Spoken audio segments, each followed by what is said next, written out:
thank you for taking part in Quiz for NHS. Hi, my name's Lucy Clarke. I'm at Jesus College, Oxford, and I'm midway through a DPhil in early modern history, which still has hopefully about a year left in it. Thank you, Lucy. So for you, was University Challenge something that you grew up with your family or something that you developed a love for at Oxford?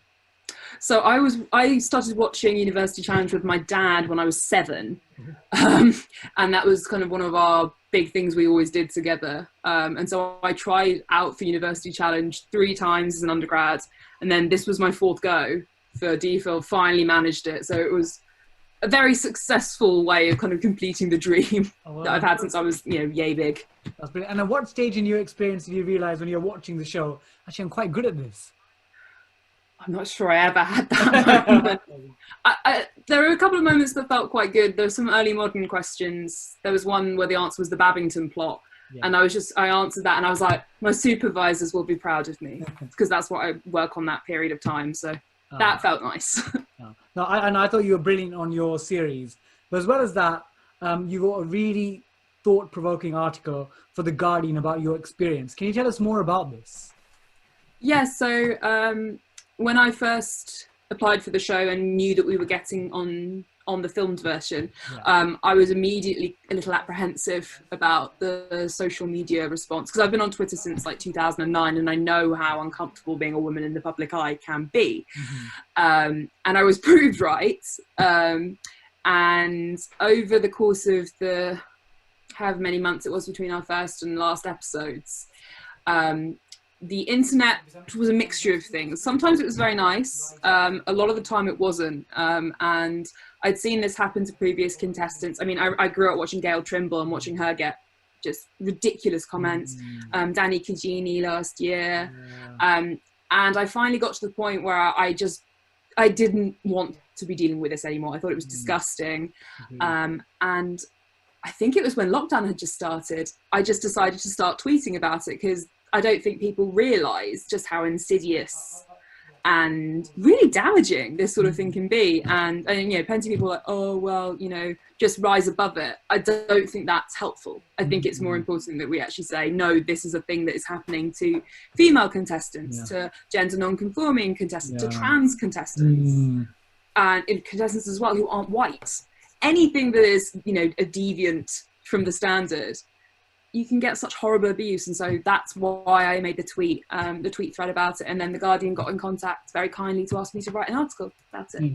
So thank you for using your voice to raise awareness of this. And one of the things I found is I've been in charge of the selection process for 3 of my old institutions. So Lady Margaret Hall at Oxford, Hughes Hall at Cambridge, and my current college, Emma at Cambridge. And in fact, Danny Cugini was our captain through the selection process. But one of the things we found was that we struggled to encourage women to apply. I remember at Emma, when we got to the final 8, Danny was the only woman in the final 8 because people weren't applying who were women.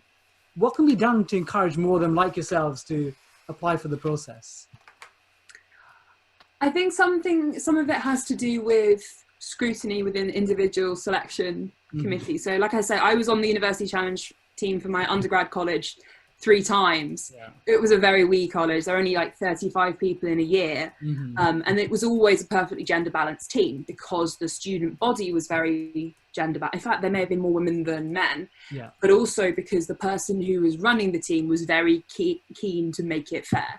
I think there has to be a certain amount of kind of scrutiny. But the other thing is about making female students feel welcome in the quiz setting. Quizzing is a very male thing.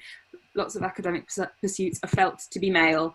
And while it never really occurred to me to not apply because I have a massive ego and I love being on the television, lots of girls I'm friends with are like, I couldn't do this because I don't feel like I'd be welcome. So I think the emphasis has to be in selection when you advertise saying, we really want women. We really would like, people who are gender non-conforming or non-binary or, trans contestants. Anybody that isn't just a white man. I think it's the same with casting announcements. You have to say not even minorities, people who are not white men, very much welcome. I think that has to be part of it. And then obviously so much of it has to do with how individual institutions select their teams. Really, it has to be a fair fight. You have to, we did, I think we did 3 rounds of buzzer trials. Can't really remember, but yeah, there were only, if I remember rightly, out of 8 people in the final round, there were only 2 women. Yeah. So even, yeah, it's difficult. Yeah, but I think hopefully something where if people like you keep on sort of campaigning and being vocal about it, we'll start changing the way things happen. That's the only way change can happen, is if people like us keep on putting our voices above the parapet, as it were. Yeah, definitely. Yeah. So what I wanted to ask is that, how has your University Challenge experience influenced your outlook and maybe career in the short to medium term?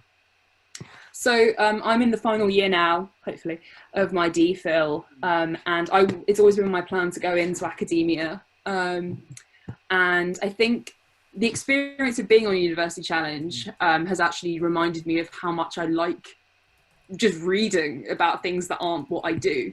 And I think it's made me a bit more just balanced in going into the future and saying, yes, it's okay, you can still like other things and put lots of time and love into them. But I think as well, this being in the public eye has been very strange, as I'm sure you can appreciate.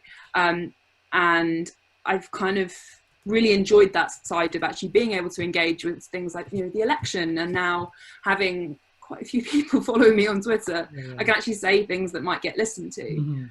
So in the future, I really want to work on both kind of trying to represent more women in academia, especially in things like intellectual history is one of the things I do, is very male dominated.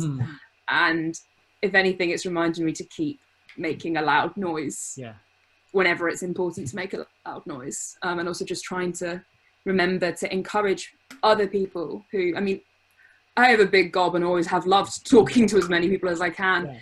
But if that's not how people are, even if they are talented, they might keep quiet. And so I really want to use this sort of, big gob of mine to maybe give more space to people who don't have such a loud voice. Absolutely. And again, we encourage you to continue to do so. So, Lucy, the last thing we'd like to do is a this or that.